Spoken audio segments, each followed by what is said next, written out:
and welcome back to Meet the Authors. And we're happy to bring to your home Ron Hughart. Ron Hughart, welcome on our show. Thank you, Doctor.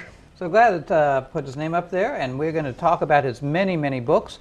Ron has brought with us 6 of his books that he's going to be showing us. Ron, let's show this one to the camera. Okay. This is the first book, The Place Beyond the Dust Bowl. That's This is your first book, right? This is my first book. I wrote about 18 years ago or so. And it's about growing up in the fruit and vegetable fields of California. And it's a lot like John Steinbeck's The Grapes of Wrath, except this is a true story. It's not made up at all.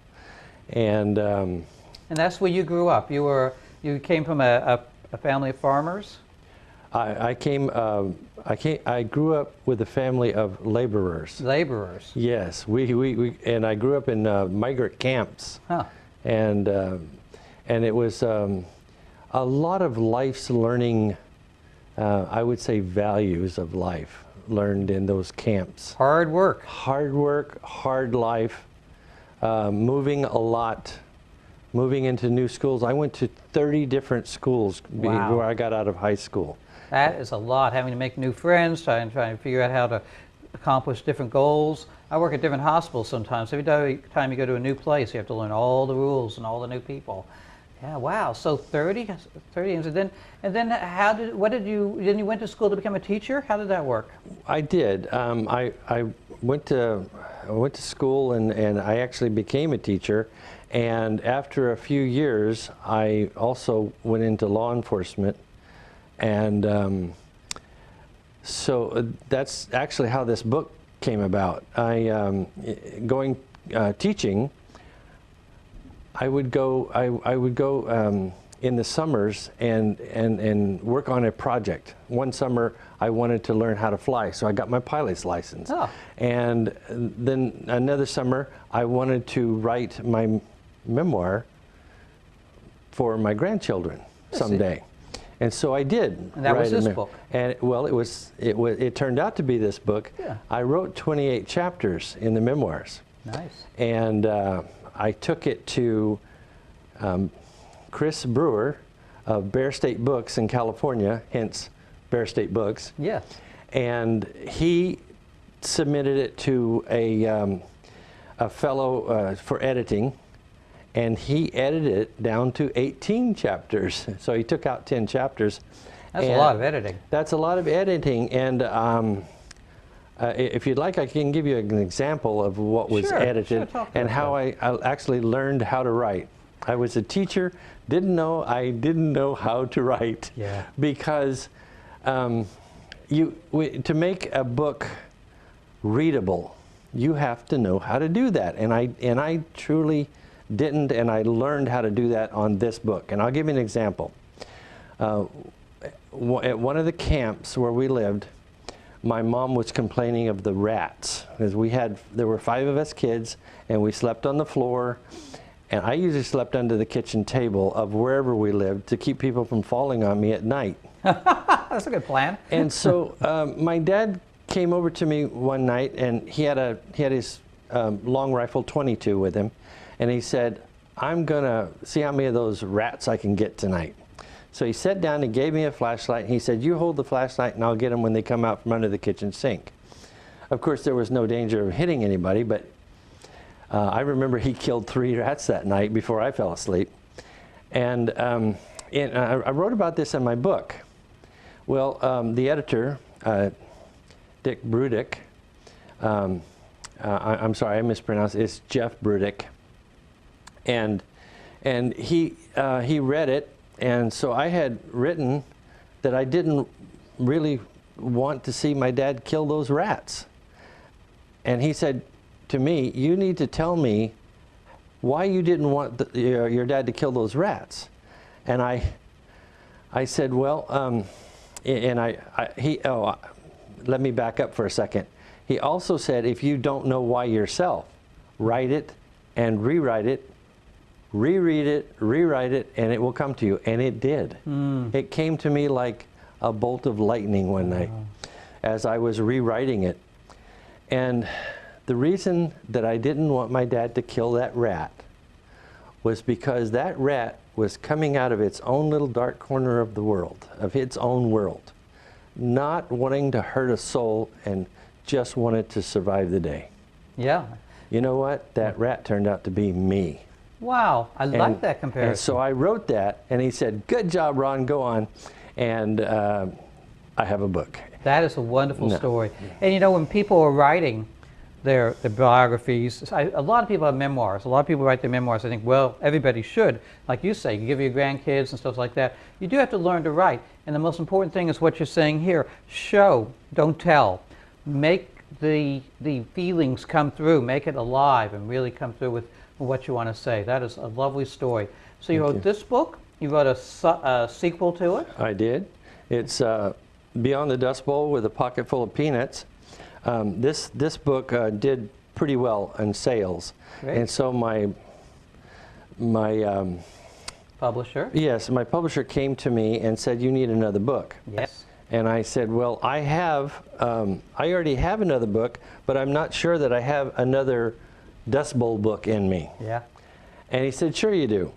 But I had written this book, Last Day of the Season from a Baseball's Point of View, one day at college, because I had taken 27 units one semester. I had just gotten out of the service and I wanted to get in the teacher college thing out of the way, and I actually overdid it.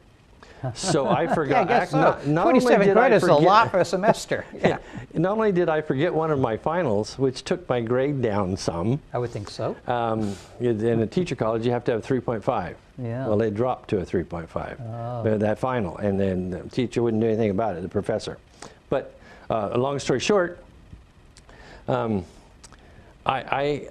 went to the student union, got some lunch one day, wrote this story because I had to have a sports story for a physical education class for teachers, and I wrote this story, took it to class, I read the story, and the teacher, who happened to be an author, said, "Ron, you need to have that published." Ha!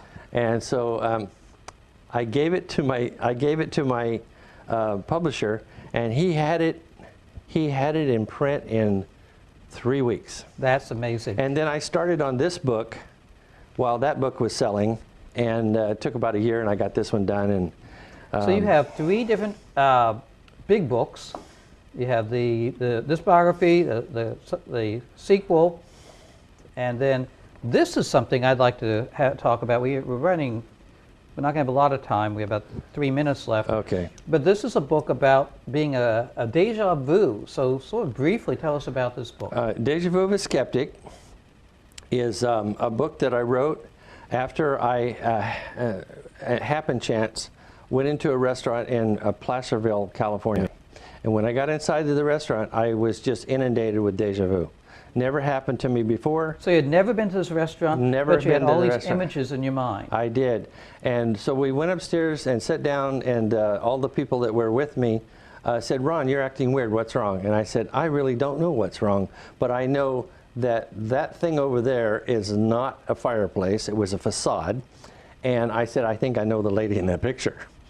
Let me have this book. You have a lot of stories. I wish we had more time to go into, but I just want to point out on this book, if you look at this book, all these gold things, these aren't just stickers to make it pretty. These are awards that he's won, Achievement Award, Book Festival Award, Great Southeast Book Festival Award. So this is a book that's been well received and has really interesting tales about déjà vu. And we just have a minute or two left, but I do want to point out these other books. These are children's books.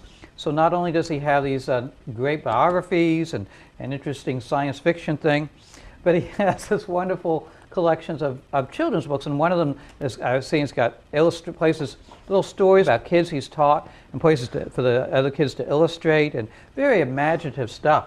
This is really an incredible thing you do. Where do people find your books?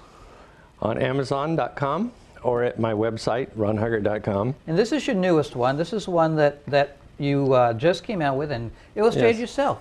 I illustrated this book myself. It turned out to be a labor of love. I didn't know I could do it, but Did I Meet Santa? the publisher seemed to like it, so here it is. Open it up and show a couple of pictures from it. Okay. Here's a picture. They're caricatures of people in the story, And it's a personal story. Something. This really happened. My family and I were in the mountains, and we sort of got stuck. And it was around Christmas time, and I looked up, and here comes a tow truck from nowhere. And the guy had a Santa's hat on. He was kind of roly-poly, and he had a he was a tow truck guy. Tow truck with a little. This was a rubber ball on the, and it reminded me, of course, of Rudolph. Isn't that right? And so I have 7 or 8 illustrations in there. That is a great story, Ron. You are amazing, imaginative, and just worked so hard to get these great books out for us. So pick them up on Amazon, Ron. I was so glad you could come Thank you so much, Doctor. Our show. It's been great having you. Appreciate it. Well, we appreciate you bringing us into your home for the Meet the Authors. All of our episodes on YouTube. Put up the YouTube for me. And remember, tune in on Monday nights for the show, or check us out on YouTube. I'm Bill Levin, your host here on Meet the Authors.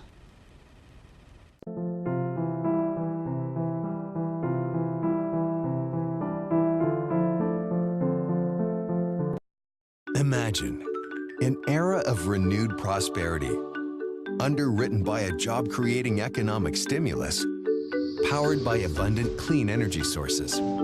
America's clean energy sector already employs more people than the oil and gas fields. So imagine the jobs that would be created if we got serious.